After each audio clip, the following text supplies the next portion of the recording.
HSC Kerala +1 English Unit 1 Lesson 2 So Much Happiness Poem by Naomi Shihab Malayalam സംഗ്രഹം. So much happiness എന്ന കവിതയിൽ കവയിത്രി സന്തോഷത്തിൻ്റെ സ്വഭാവവും അത് മനുഷ്യജീവിതത്തെ സ്വാധീനിക്കുന്ന രീതിയും വളരെ മനോഹരമായി അവതരിപ്പിക്കുന്നു. സന്തോഷവും ദുഃഖവും ഒരുപോലെ അല്ലെന്നും അവയെ നാം വ്യത്യസ്തമായ രീതിയിലാണ് അനുഭവിക്കുന്നതെന്നും കവിത വ്യക്തമാക്കുന്നു.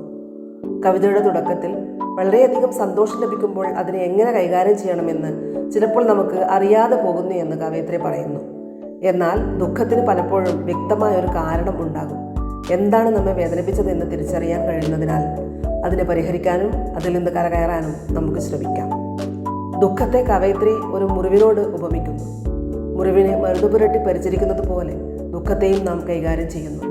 ജീവിതത്തിൽ എന്തെങ്കിലും തകരുമ്പോൾ അതിൻ്റെ തുണ്ടുകൾ പെറുക്കി വീണ്ടും ക്രമപ്പെടുത്തേണ്ടി വരുന്നു. അതായത് നഷ്ടങ്ങളെയും പ്രശ്നങ്ങളെയും നേരിട്ട് ജീവിതത്തെ പുനഃക്രമീകരിക്കേണ്ടി വരും.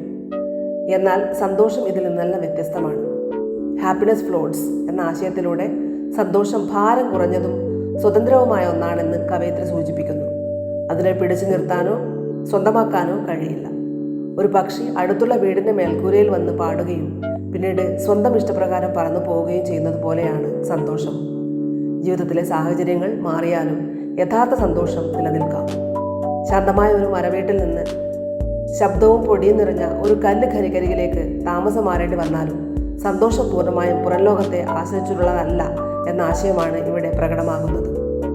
സന്തോഷം നിറഞ്ഞ മനസ്സോടെ നോക്കുമ്പോൾ സാധാരണവും അപൂർണവുമായ കാര്യങ്ങൾക്ക് പോലും ഒരു പ്രത്യേക ഭംഗി തോന്നുന്നു. കാപ്പിക്കേക്ക്, പഴുത്ത പീച്ചുകൾ, വൃത്തിയാക്കാനുള്ള നിലം, മലിനമായ വസ്ത്രങ്ങൾ തുടങ്ങിയ ദൈനംദിന ജീവിതത്തിലെ വസ്തുക്കളിലും സന്തോഷം പുതിയൊരു അർത്ഥവും സൗന്ദര്യവും കണ്ടെത്തുന്നു. ഇതിലൂടെ കവയിത്രി പറയുന്നത് സന്തോഷിക്കാൻ ജീവിതം പൂർണ്ണമായിരിക്കണമെന്നില്ല എന്നതാണ്. ജീവിതത്തിലെ ചെറിയ കാര്യങ്ങളെ ആസ്വദിക്കാനും അപൂർണതകളിൽ പോലും സൗന്ദര്യം കണ്ടെത്താനും സന്തോഷം നമ്മെ സഹായിക്കുന്നു. കവിതയുടെ അവസാനത്തിൽ സന്തോഷം അത്രയും സമൃദ്ധമായ ഒന്നാണെന്നും അതിനൊരു ഇടത്തിനുള്ളിൽ അടച്ചു വയ്ക്കാൻ കഴിയില്ലെന്നും കവയിത്രി വ്യക്തമാക്കുന്നു. അത് നമ്മുടെ ഉള്ളിൽ നിറഞ്ഞ് നാം കാണുകയും തൊടുകയും ചെയ്യുന്ന കാര്യങ്ങളിലേക്കും പകരുന്നു. ഇതിനായി കവയിത്രി രാത്രിയാകാശത്തെയും ചന്ദ്രനെയും മനോഹരമായ ഒരു ഉദാഹരണമായി ഉപയോഗിക്കുന്നു. ആകാശം ചന്ദ്രനെ സ്വന്തമാക്കുന്നില്ലെങ്കിലും അതിനെ ഉൾക്കൊള്ളുകയും അതിൻ്റെ പ്രകാശം ലോകത്തിന് കാണിച്ചു കൊടുക്കുകയും ചെയ്യുന്നു. അതുപോലെ സന്തോഷത്തെയും സ്വന്തമാക്കി അടച്ചു വയ്ക്കാതെ അത് മറ്റുള്ളവരുമായി പങ്കിടുകയാണ് വേണ്ടത്. പ്രധാന ആശയം: സന്തോഷം സ്വതന്ത്രവും ഭാരം കുറഞ്ഞതുമായ ഒരു അനുഭവമാണ്.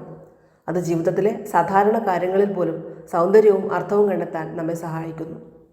കവിതയുടെ സന്ദേശം: സന്തോഷം ലഭിക്കുമ്പോൾ അതിനെ സ്വന്തമാക്കാൻ ശ്രമിക്കുന്നതിന് പകരം ഹൃദയപൂർവ്വം സ്വീകരിക്കുകയും മറ്റുള്ളവരുമായി പങ്കിടുകയും വേണം.